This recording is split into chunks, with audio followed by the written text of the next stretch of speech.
All right, well, we'll see the next few pick spans come on out. Fire Dota, kind of similar opening to last time. They don't get the Brewmaster, but again, they want to secure Mike's here early on.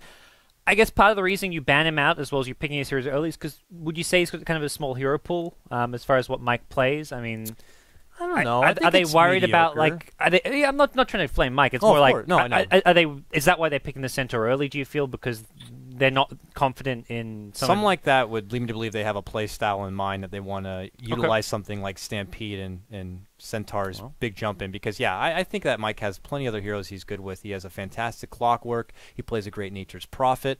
But it looks like they just want something a bit more meaty. And look at this, Night Stalker, going to be picked up here from Fire Dota. This is a hero who received a lot of buffs here in this recent patch, especially to his darkness. And well, just to kind of get into it a little bit, the cooldown's been altered. Now when he uses it, it no longer pauses the timer. So at level 16, I forgot how the math was worked out, but I was doing it before, and I also heard it off one of the analysis videos. But if you could time it appropriately at level 16, you can actually only have like a minute 30 of daytime total altogether, even without an axe. So that's a lot of nighttime. Plus, it's now 650 max view distance, and that affects both wards and buildings. So a lot of restricted vision. Especially for a team that might be counting on some big ultimates like Leviathan have already built up, you need to make sure you have all the vision you can ask for if you want to kind of drop the hammer. Yeah, I mean, for Void to find those nice chronospheres and for any line to really work, you're always playing around what you can see, and that's where Night Stalker does have a nice little place, I feel, especially with these new changes. So, plus his attack damage was buffed up by 7, so his Night CS, Stalkers. And he already had high attack.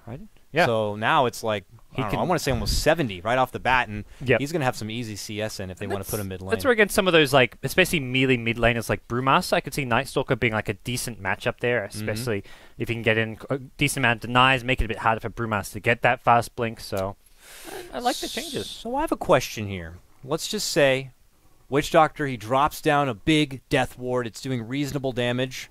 Now, if he pops out the nighttime, the ward doesn't see as much. That obviously can prevent some of the attacks from spreading a bit further. I don't know exactly what the range is from the death ward attacking a unit, but I'm sure it's also affected by that darkness, and it could prevent some big ward damage as well. And keep in mind, you're no longer allowed to put Witch Doctor's ward inside of a Chronosphere. Yes. So now the positioning is a bit more crucial here. So Void jumps in. Let's say he lands a pretty good Chrono, but unfortunately he catches, let's say, Night Stalker on the opposite end of the cusp. Witch Doctor is now going to be forced to walk around the side and get a better positioned ward just to make sure it hits. You can't just plant it in the middle like he used to. Yeah. And then you've always got to worry about positioning such that you're not getting swapped to cancel it. You're not going to get hit by a Centaur. Already, all three heroes have ways to cancel it. Venture's 2, Night Stalker has 2, Centaur's got just the 1, but it's still looking pretty good. And then here you go, Song of the Siren. You Chronosphere, if Naga's not caught in that, you just Song of the Siren, you reset, and then you look to go in again. I really like the Naga counter to the Faceless Void. It works out nicely, and I know Ush plays a pretty mean Naga Siren. He can definitely find the farm there, so I'm already anticipating it's going to be a Mike Centaur, TC Night Stalker. Naga Siren going to be set up here for Ush. Vengeful Spirit could be handed over to either Fluff or Fogged. I'll be biased once again and hope that Fog picks up a Sand King here just because I love it so much. But they still have more support to work with. He did a lot with the farm last game. He was like 2 or 3 times Fluff's net worth and got the Yule Scepter on his Elder Tank, got a 4-staff as well. He did get all those kills at one point. Yeah. But that definitely did help. And meanwhile, Fluff was like, he was the lowest net worth in the game playing that true hard support. So it seems to be the style that Fire want to go. Play Fluff on the hard support, give Fog some farm to actually get something done. Certainly so. We'll see. Look at this, Jakiro. Haven't seen him in quite a while. And look at this. Finally gets to emerge. Was tweaked a bit, as I said in the previous game. His liquid fire damage not as potent as it was before, but he's still got lots of tools there. You got your Ice Path. You got that nice bit of slow. You got your dual breath. Macropyre certainly works nicely along with the Chronosphere. So now you have someone like Faceless Void to kind of set the stage for his ensemble to really dance and do a magical show inside the bubble. Plus the pushing is good between Razor and Jakiro. It seems like they're trying to dump as much damage into that Chronosphere as they can. So you always got to worry a bit when you see strats like this, because if the Chronospheres aren't catching multiple heroes, if you're missing one hero there, Fire just go for a couple Blink Daggers and manage to dodge those Chronospheres. Like, I could see this well being just a support Naga going for a Blink Dagger in a 4 position role and just using Song of the Siren to counter the Chronosphere. Heroes like Witch Doctor aren't farming a BKB. Yeah. you just song during that, and then suddenly there's no Death Ward. Faceless Void, if he doesn't BKB, is not right-clicking the Chronosphere. They're doing it all in the dark. Yeah. It's not going to work against Song of the Siren, I feel. So you've got to catch Naga in there, and then you've got the Vengeful Spirit who can swap out the Naga, then you get the Song off. So I just see Chronosphere being really well countered by this, and the problem is Leviathan don't really seem to have a secondary plan yet. Depending on what this last pick is, maybe it's going to be some big X-Factor hero that can change things around. But as things stand, I'm a bit worried for them with this draft. It's a bit hard to say where they really want to go from here. I mean, Void could be repped into the off-lane position, have Razor go mid, and Jenkins can simply be a Void player, but I don't really know him to be one of those. I think they're still holding out for Jenkins' hero, or at least he's saving his own pick for himself and being the captain of Leviathan. But on Fire Dota's side, they need a secondary support here. Not quite sure if it's going to be Fluff or Fogg's hero, but they might want to go a little bit greedy here with the support if they want. They could throw something in the jungle even if they'd like. And nope, it's going to be the Mirana go-to once more. So this could just be a revisit from Fluff on the Mirana again and have Fog rep the Vengeful Spirit. We'll have to see. And a Death Prophet, two heroes that we said we hadn't seen much of in the previous game, now shining here, Jakiro and Death Prophet. Yeah. So much push, my God. I think the Death Prophet's still very legit hero. Not like you should be first picking it, but it's not a hero which you can just look at losing 0.3 strength game and be like, oh, it's gone, fallen off, no longer existent. I think the nerfs in the previous patch is what really hurt the Death Prophet, but we saw Death Prophet, even at the Summit 2, get pulled out every now and then. EG would pull it out when they wanted to get a win, put it on a TZ once more, so this is not a hero which will just disappear. It's definitely much less of a go-to first-pick hero, but still good. Pretty much all of those heroes just have so much siege power as well. Even Witch Doctor with his heal just had so much sustain, Liquid Fire, Razor's Eye of the Storm, Death Prophet Exorcism, and Faceless Void is the one who's going to be the real initiator and kind of counter player if Fire Dota wanted to prevent them in their push. But for Fire Dota, they're hoping they don't lose too many towers. They need a bit of time here because Ush is going to want to farm on this Naga first and foremost. So we'll see. Leviathan looking to try to end this game, not looking to push it past that 30, 35-minute mark that we've pretty much have seen all day. All these games have been pretty long-winded, but for this one, they can't afford it because that Naga in the hands of Ush could be very scary down the road. They say if they're not going to get there by gameplay, they're going to get there by pause time. We're like, we'll reach that 35-minute quota right now. Let's get some pauses. I can't go a game without him, apparently. Did they say why, at least? Just Sunken is AFK. So we'll look for them to step back, maybe taking a break during the draft. Yeah. Cup of coffee. Sunken needs to get with the program. He hasn't got his Twitter. Maybe he doesn't have a Twitter. I don't know. But he's not synergized up with the rest of his team. We've got the @whatever Dota going on. Yeah, Leviathan now all repping their social media networks. The team that has quickly won over the hearts of Reddit, it seems. They're a cool community team. With a very impressive run at the Summit 2. And this is what eHug should have been. That's why I look at this team and be like, man, they're doing shit right. I mean, not to say eHug did stuff wrong. I think it just matters of, like, you take a chance with the team. Sometimes it works out, sometimes it doesn't. Well, it just goes to show also that sometimes just having great chemistry with each other and a lot of experience can outweigh just individual talent sometimes. So some of these pub star lineup teams, especially from what we've seen in the Summit 2, you think they're going to be coming in guns a-blazing and they just have so much raw talent that they got to be good. But then teams like Leviathan, they come in, they got their nifty little pudge strats, and you just don't anticipate something like that. And next thing you know, you get 2-0'd, and now you're out of the running altogether. So we'll see, though. But Fire, man, they show that they are definitely a team with a lot of talent, and they take down game number 1 as we try to get underway here for game number 2. And a nice formidable lineup. If you had to place your hat bets, GoDz, now based on the draft, do you favor the heavy push Team Assault of Leviathan, or do you like this Naga Nightstalker lineup of Fire? It's tough. I feel like knowing these teams, I give a slight edge to Fire. I feel like just because they're in a comfort zone with their draft, I feel like I think Leviathan have a good draft. It's just on a Leviathan's draft. If you had EG versus Cloud9 and EG was playing Leviathan's draft, I'd be like, yeah, I think they've got a better draft, but I think it just doesn't suit Leviathan and their playstyle. It's not even about what they're comfortable with, it's just not their playstyle. They like having those kind of the Storm Spirit type heroes, the Pudge for Jenkins. So to me, I think Fire are much more going to be in their comfort zone with what we're seeing come out of this draft. So we'll see if that's going to be the case here. We do get the pause lifted, and we will get back and underway. And I'll just go on and hop in here. It looks like Team Fire are going to be rummaging through the enemy territory here. You got Fogged on this Vengeful Spirit. IX Mike repping his Centaur once again. Ush, of course, on his Naga. TC going to be playing the Nightstalker. And Fluff repeat performance here for the Marana grab on the support. Well, on the Radiant side, it's going to be, looks to be a defensive trialing. We've got Nusham on the Jakiro, Sunken on the Witch Doctor. Shredder, probably, is he staying down bottom lane? Looks like he may. He's going to be on the Death Prophet. Mid lane is going to be Shibi on the Razor. A good matchup against the Night Stalker, which is probably why they want to send him there. And in the offlane, it will be Jenkins, as per usual. On the Faceless Void, though, Poor Man's Shield, 3 pull tangos, and he's going to need some extra regen out ASAP. I haven't had, at least in recent history, seen him play that Faceless Void, so we'll see if he can shake off some Faceless Rust and really put on a star-studded show. Could go for this rune. Does have to worry about a 5-second arrow, though, so I'm not going to risk it. He'll step back, and that's a quick 100-100 bounty rune, mind you. No one's going for this. What is can this? They get both? Those are big runes. 100, that's a level 2 if he gets both of them, let's say. But you know, it looks like Jakiro's going to look to sweep on in and grab it on up. Very big grab, but look at this. Early smoke play coming out from the Fire Squad. They want to strike first and quick, and we'll see if they'll get it here. 2 options. They can loop around, go back mid lane, or they try play aggressive with their offlane centaur and get Micah. It's actually going to be revealed from the high ground, though. Nusham, in the perfect spot. The arrow will land. This is not an easy kill to get. Nusham is pretty tanky here. They're going to have to try and kite him down, and nice blocks from Fogged. It looks like they will get this kill. Nusham goes through the trees. The cast comes just in time. 34 HP.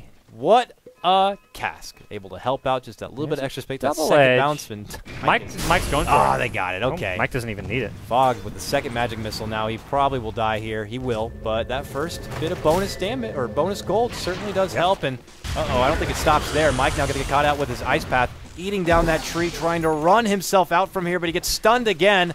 And we'll see. Can he walk away from this one? Ice Path has already been used. Cooldown is not going to matter. Mike walks away and ends up being a 1-for-1 all day. It's advantage for Fire for getting the first blood. Yeah, nice. It does give Faceless Void some insta CS and laning capabilities because the 2 supports were missing, but he only got a couple CS and the creep wave is pushing towards him. He'll get XP, but immediately Fog goes back top, so he can start pulling the wave back, looking to just get that creep equilibrium going. And Fluff, he'll keep on roaming. He'll look for some arrows mid lane. Any kind of arrow landing on Chibi should be a kill once Night Stalker hits level 3. He didn't have much luck in the previous game getting some arrow setups, but he's hoping for a better go in this second opportunity. Does get scattered by a Radiant is also about to pop up, so he's probably not going to venture too far from here and wait to see what it is. See who actually grabs it, as it will be a regen rune, so Mike will happily pick that one up, and Night Stalker gets the bounty mid. So Boots and Bottle up for TC on his Night Stalker. Nothing crazy just yet, but as things stand, there's no real contest of Ush's farm. Like, Jenkins is up there for now, but as soon as Fog gets here, this should be free farm for Ush. Trading that for a free farm Death Prophet definitely favor the Naga Siren. Yeah, and they'll look to get what they can. Leviathan have to accept the fact that it's just going to be like this from now. Fluff, a little bit of harassment from the high ground. He's trying to sidestep a potential maybe Ice Path setup, but Mike's going to be there, catches a stun very nicely on both. Ice Path does catch. He takes down Fluff. Fluff gets brought on down, and Mike, he wants blood. He wants revenge, but Sunken moving a little too quick. Those heals certainly help out. He withstands the double edge, and now it's Mike on the run, but the Ice Path beautifully laid out, and now Mike trying to run out. Whoa! That auto attack comes in, but he had already salved up, and he is going to be forced to head all the way back with no more regen, but TP'd in through an arrow. I don't think it landed, because if it lands, it probably would have been a kill, but that's big loss of Fire. Mike getting zoned out now because he had to use his salve and didn't get any of the heal from it. This is not an offlane going well at all for the Fire side. Certainly not. And Leviathan know they want to be able to get as much farm and XP as possible so they could start pushing these towers, restricting and taking back that farm from Naga, not letting her feel too comfortable and allowing Leviathan to continue to build up so much resources here. And Fluff still eyeballs rather this bottom lane, and going to have to wait for Mike to make his return though. I mean, just looking at last game and how this game started, it almost makes me question the Marana pick. I've seen Fluff make big plays with the Marana in the past, but he's not really looking for the arrows on mid lane. They're not really finding too much with it, so it almost makes me think, like, if he's something like an Ogre or whatever instead, a more traditional support, he could be getting a lot more done. He can make a lot more out of runes, so I have not been convinced by the Marana pick so far from Team Fire. We'll see if develops here. 4-minute rune. Oh man, a bounty that he will gladly time walk to get a hold of, and a denied rune on bottom. Sunken. Was it worth? I don't think so. He does get shot on down. Fluff catches him with that arrow and picks up a kill for himself. Yep. Fluff would love to be getting level 2 around now, though, because anytime he goes into this enemy jungle position where he spent a lot of time, he's at high risk of going down without the leap escape. So, may leech some XP from this mid lane, and also look for an arrow line. It is nighttime now, so definitely look out for that potential for an initiation here, especially with Night Stalker level 5, so it does have the level 3 nuke. We'll see. I mean, that's the thing. They did adjust at that one point, making the night come a little bit sooner, so your Night Stalker isn't typically as farmed up when he goes on that first night hunt. But he still will have it to work with here, and we'll see. Usually your Night Stalker would love to get a kill or two in your first night phase, so we'll see. Because by the time the second night phase rolls around, you're hoping to be level 7, and that's when you're really trying to be a night phase. Yeah, we'll see. TC right now going to get soaked on up with a little bit of damage, steps back, and Shibby, who controls the lane for now, will have to consider a possible arrow that could be coming his direction. Yeah. Still well on top of the last hits right now. 12 CS ahead of the Death Prophet, who's had a pretty toughly contested lane. Mid now, the initiative goes, arrow gets fired way too early. Wave was off too. Yeah. Uh-oh. That's TC. And that's that was got a bit the move awkward. speed, but yeah, very awkward. And Mike getting zoned out bottom lane. Nothing really too much happening from that, but a bit of a uncoordinated gank coming out from the fire side. As far as CS though, Ush seems to be still at the top at about 35 and 10, with Death Prophet just tickling behind at 24 and 14, neck and neck with TC. So still respected farm here as we get ready towards the 6-minute mark and the 6-minute rune time, and we'll see. As Fluff guarding about here on the bottom lane, already all clarityed and ready. TC's going to happily check it out and bottle it on up. Yeah, bottom rune easy control for fire, and if top rune Leviathans want, they can grab as. Looks like no. Okay, Razor will make his way up there now. Has he even gone for a bottle this game? Has Boots Acolyte? Looks like he didn't even make a bottle at all. He just wants to get early survivability, early stats. Isn't really using his plasma field too much. Gone for a pretty neutral 2-2-2 build. Not really committing all in for the nuke, which is where you would see the bottle. So pretty just passive stuff. But now they've got the Void up to level 6. Has the Chronosphere. Picks up a TP scroll. Unfortunately, the two supports who can kind of throw their ultimates into the Chronosphere are still a long way away from their level 6. Oh, here we go. Another go on to Shibby here, but TC again is greeted with a big cask, and they might be able to at least take down Fogged with it, and they have that Chrono. They do take down Fogged, and they do not pursue the TC. So, didn't have mana. Yeah, one rotation, one quick counter kill. Works out nicely for Leviathan. I mean, TC should have known that Shibby has the passive, because he went in with a DD rune thinking like, I've got this DD rune. You have to wait till after the nuke to pop the DD rune, because the DD got purged off. Now TC's rotated bottom, looking for Shredder. Shredder not going to be able to TP out. Nice arrow. And Nusham stunned up, trying to TP himself. That's going to be a 2-for-none trade. IX Mike hiding in the trees. Good rotations coming in from Fire there. They get themselves on the board in a pretty convincing fashion there. After TC is unsuccessful 2 different times in mid lane, he gets a nice little double kill there, and all the meanwhile, that's been Ush farming Naga in the top lane, so things are still developing very nicely for Fire right now. CS looks ugly when you see this. Like, that's a huge CS lead when you're comparing the two teams' carries here. And that's a big worry when you're giving Naga Siren complete free farm, and that kind of translates to like a 15-60 minute radiance unless something changes in the next 10 minutes for Leviathans. And he stopped off with the Aquila. I don't think he's going to be doing the drums. I imagine at this point he'll kind of build forward towards the Relic since he has plenty of space to work with. But we'll see. But as long as he's got his level 6, he's now level 7, it's going to be pretty hard to try to gank down this Naga. Yeah, has the bottle as well. So buying a lot of these smaller items, but this just all kind of helps speed up the radiance and guarantees you can get it in a much safer fashion because you can fall back to the jungle. You have this unlimited kind of mana pool with the bottle as well. Bounty certainly doesn't hurt. Yeah, we'll take it. A little bit of 50 gold in my pocket. Thank you very much. As he heads right back to the woods to continue his farm period. Nusham scouting out Steel's illusions. Mid lane, though, they're making the jump in play, trying to go for Shibby. He's been a pest up till now, but can they finally get a hold of him here? TC goes in, Fluff jumps forward, and they do get it this time. It is going to be Fluff who grabs that kill. 5-3 now for Fire. Fire making great plays with this Night Stalker. He's been in 4 of these 5 kills. The first night didn't go amazing until he rotated bottom lane, but even during the day, this early maxed out nuke can do a lot of damage. Hasn't skilled his ultimate just yet. Probably see that picked up at level 8. But even without it, like these short night phases, night and day phases means that next nighttime is only coming in 3 minutes time, and that by that point, he's going to have probably another item. Often you do see the Midas. I like the Midas on Night Stalker so he doesn't fall off, but even with the Midas, he still can gank and have high impact during that second night phase. Top lane, it looks like Leviathan starting to try to put the pedal to the objective metal here. And trying to take some of these towers. They got a fantastic pushing lineup as it is, and We're going to quickly burst down this double stack wave. Naga can come in and snipe this with the Riptide it, take away. Oh, yum. Grabs a couple.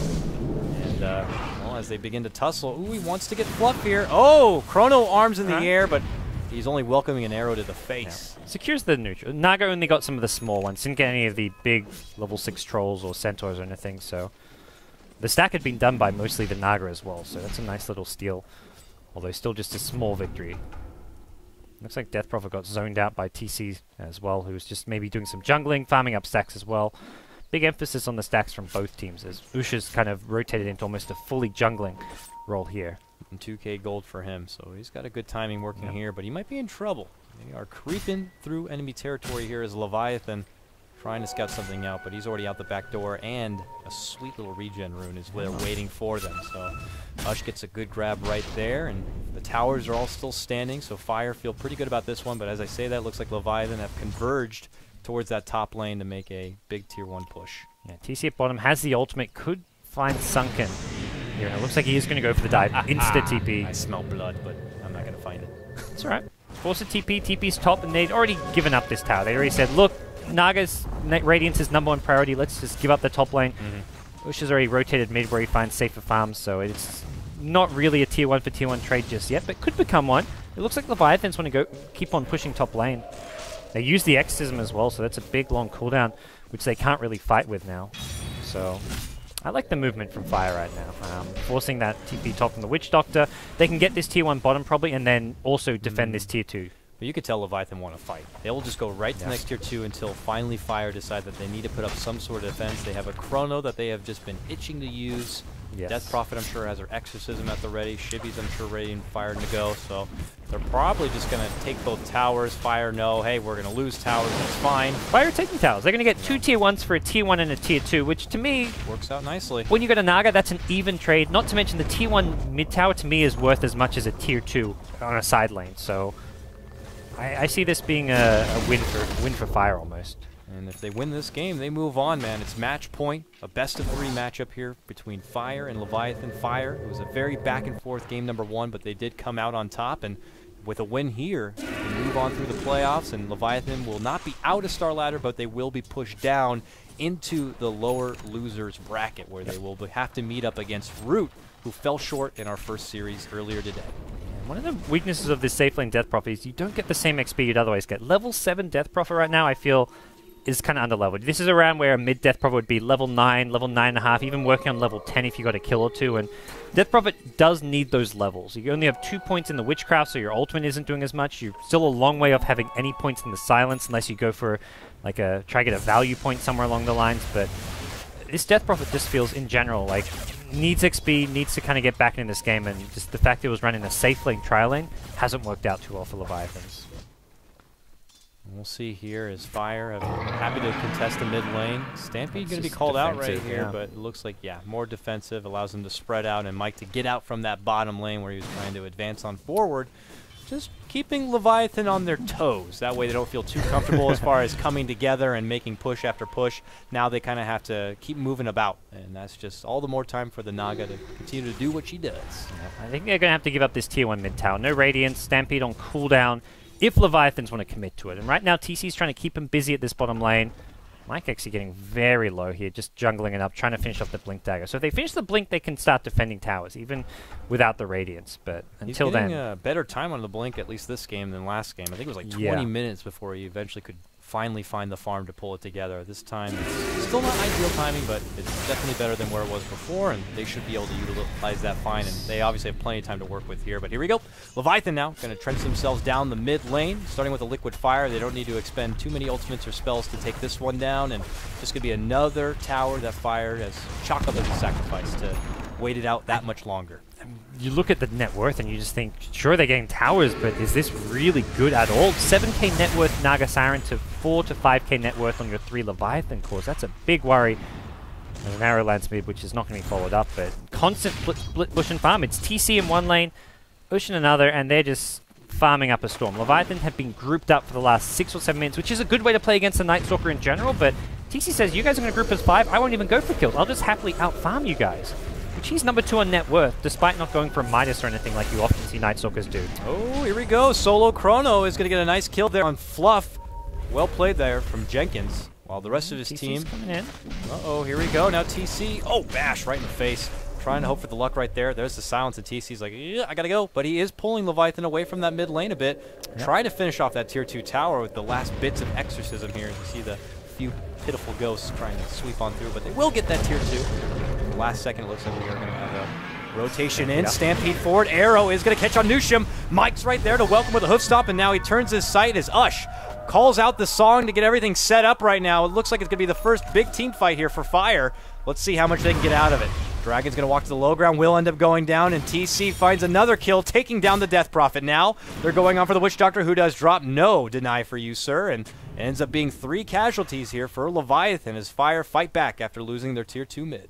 Yeah, they just waited their time. They waited for the Stampede to come back up, Mike's Blink Dagger to come online, and Naga was in the perfect position to cut them off with that Song of the Siren, coming from the top lane, cutting them off on this kind of plateau up here, and as a result, not much that Leviathans could really do to get out there. The Exorcism had worn off, and that's like where Fire's like, great, they have no Exorcism. This Death Prophet's just a useless sack of shit right now. Like, easy kills. TC getting more and more farm up to 2k gold. Naga's got Radiance now, as well as another 800, so Boots of Travel will be up in no time whatsoever, and Fire, to me, are cruising right now. It's a 4,000 net worth lead, 4 to 5,000 XP earned lead, and that's just 15 minutes in, and that's when you're playing what is often a catch-up game when you've got that Naga Radiance carry. There's nothing catch-up about this game, though. It's going to be a struggle once they have to deal with her. So. Leviathan trying to make the best of this. They don't want it to go to that pinnacle 30-35 minute point when there just might be not much as a recovery, but you got to say, Fire firing a lot on the outside of this Naga. Like you said before, continue to split push, continue to keep Leviathan on their toes, and even though they feel like they might be comfortable pushing down this bottom tier 1 tower, their tier 2 top lane is getting assaulted, so they're going to have to force out a rotation here from Jenkins. Now their big Chrono player not going to be involved in anything on that bottom lane, so here we go. No, TC going to catch him out, throws out the silence. Here come the right clicks, but it's just a bit of a flirt. Yeah. As TC is now on the way out. TC's like, where my backup gone? Mike's ready for a blink stun. This could be bad for Jenkins. Nice catch. He's done for it. Nice little kill there. Bottom lane, not much being accomplished by Leviathans. Ush has a Song of the Siren, so he could set things up with a song, then see TPs in, but for now the tier 2 tower's the main priority. They'll trade the tier 2 for the tier 1 in the side. Ush getting initiated on, has a song though, but will not get it off. Nice kill coming Leviathan's way. A much needed kill as well. Arrow will land on Shibi, and Shredder just dead to the tower. Oh boy, oh boy. Lots of lingering disaster, damage boys. There. They lose 2 total with Jenkins, and now that tower, they do take down Ush, but I think that's just a small victory for them, as Nushim will also escape. Look at these stragglers. Oh boy. Sunken's going to probably get a TP out. No mana for an arrow. Oh, come on. No, he didn't have the mana, I don't think. But oh well, so Leviathan, they don't even take down that tier 1 tower. It still lives. The Naga kill was nice, but... Yeah. How nice was it? We'll have to see. The big picture might not be painted yet here for Leviathan, but it's still a 9k net worth Naga and a 6.7k net worth Razor, and then you're dropping down to the 4k, so... Yeah. The kill, end of the day, Ush is still miles ahead, even with that death. This boy plays a Naga. Very serious farming Naga. And when he feels it's ready and it's time at critical mass, he'll put on a show. Do you feel like having the TC switch from carry to mid is going to be a good thing? I mean, obviously, so far today it's worked out, but do you feel like it's something that TC's maybe more suited to? The murmurs I've heard is that TC, he's been playing mid for so long, and he's always striving to try something new. I heard he even wanted to try out the off-lane position for a while, but he's just so damn good at what he does as being a core, and whether it be mid or safe lane, I think he definitely can get the job done. And I think Ush benefits more from being in a safe lane position. He's just done it for so long. Given that there might be opportunities when maybe we'll get to see the classic Ush Tiny approach the mid lane with his Fogged Wisp comrade. That is a dynamic duo I am looking forward to from this Fire squad, I hope.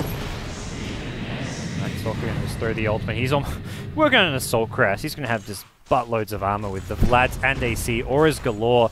Both these are going to help negate a lot of the Death Prophet damage as well. And this is still a level 1 Exorcism.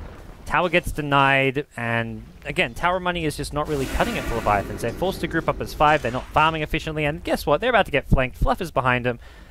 Or this could just cancel TPs. Ush could just go for the kind of a bit of a base trade in the top lane. They have to pull back. They can't keep going down here. This is not working. And they can't push as hard as they'd like without everyone. And they might stop them on the way out. That's the other problem here. Yeah. Leviathan. TP cancels, very possible here. Fluff is ready with an arrow. And they're still like working themselves towards the base on the Leviathan side. So Leviathans, I don't know why they haven't TP'd. I guess they're worried about the TP cancels, but they're not winning this base trade.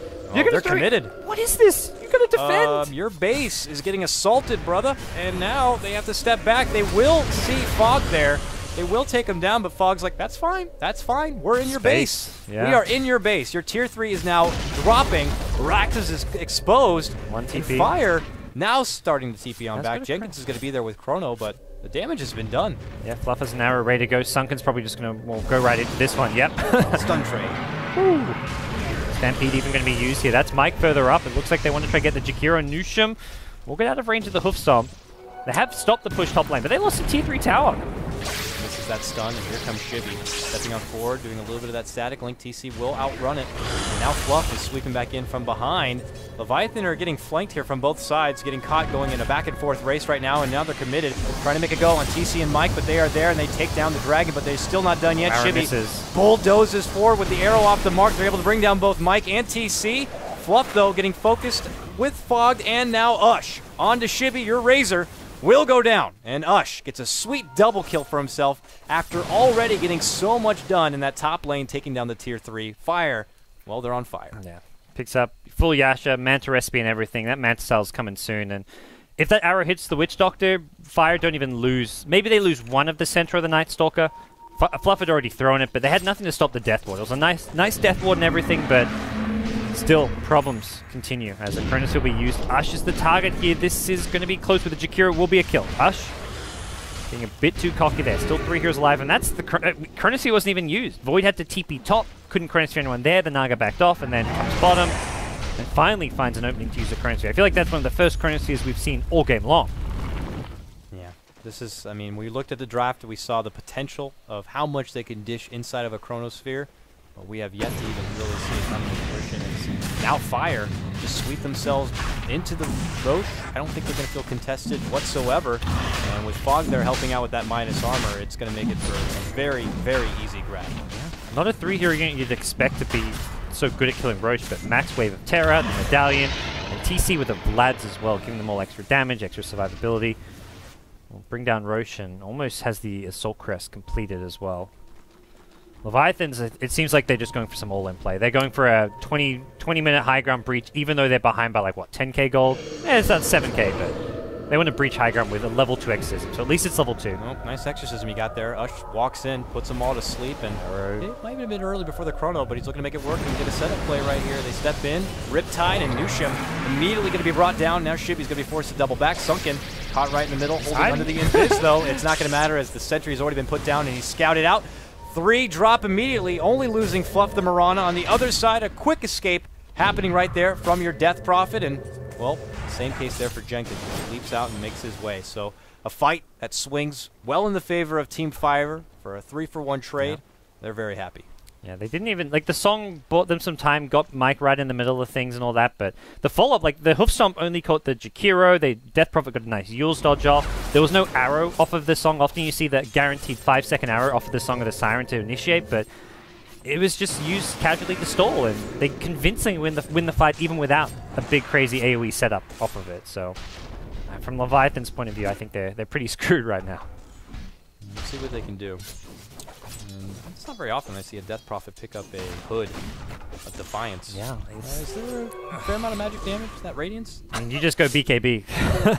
I don't see any reason not to go BKB here. You need... There's so many nukes and stuns that you want to be dodging that you just got to go BKB. And it also gives you bonus HP with the Ogre Club. So, like, you have magic resistance, but you're still sub 1k HP. So, physical damage from, like, Night Stalker with a AC Vlads is going to be pretty potent as well. And that, I think, is complete. Yeah, TC. Look at that Courier's decked out items right there. Manta and AC. Bountiful goodies for both TC and Ush as they both pick them up. Oh boy, as if Fire wasn't strong enough before. Here we go. Jump in.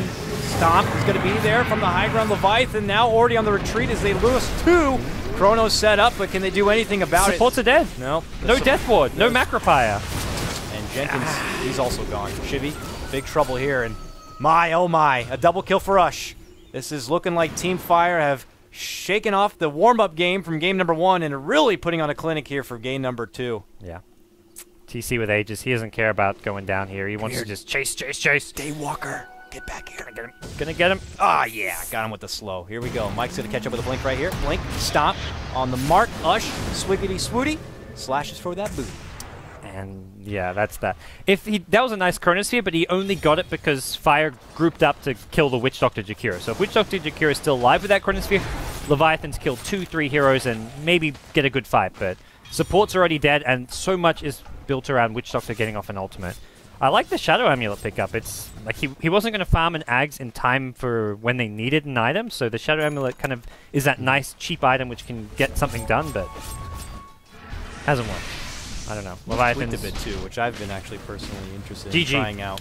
Yeah, there it is, and I think that's a deserving call right there. I'm not surprised. Fireman, they put together a new roster. It's the former Sneaky Nyx Assassins, now Sneaky Nyx Assassins plus Navi US hybrid group, known as Fire, putting in a very impressive debut competitive performance here, taking out Leviathan 2-0 and moving on into the playoffs here for Starladder Season 11 Americas. Leviathan, their Starladder journey is not over yet. They are going to get bumped down into the losers round, where they will be facing Root Gaming, and that series will be coming up next. It does look like it's the E-Hug and SNA who finished top of the group stage who are going to be battling it out for that one spot, but it is a loser bracket, so it's still a chance for Leviathans as well as Root, so we'll see how things pan out. Already up to over $120,000 in prize pool here in Starladder Season 11. Guys, stick around. We've got one more BO3 for you. I think there may be a bit of a break depending on when that match is scheduled, although these two teams probably, well, the teams playing in that probably want to get it over and done with as soon as possible, especially those people on the East Coast where it's pretty late. So myself, GoDz, as well as my co-caster, KOTLguy, bringing you one more series for today. Stick around.